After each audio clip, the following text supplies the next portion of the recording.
What if I told you you could ditch breakfast, forget cooking, and just stand in the sun to fuel up?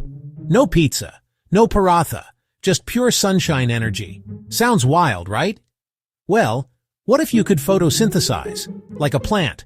Photosynthesis is how plants cook their food using sunlight, water, and carbon dioxide. To make this magic happen, you need chloroplasts, the little green chefs inside plant cells. But guess what? Humans have zero chloroplasts. We're just hungry mammals with fancy skin. Let's say one day, boom, we evolve into photosynthesis man. Now your skin can eat sunlight. But wait, there's a teeny tiny issue. You'd only make about 200 calories a day. That's less than one slice of pizza. You'd still be starving. But hey, even if we just supplemented with sunlight, it might mean fewer snacks and less agricultural pressure. But one rainy week and everyone's cranky.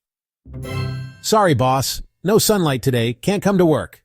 So, yes, photosynthesizing humans would be kind of cool, but also very slow and very green.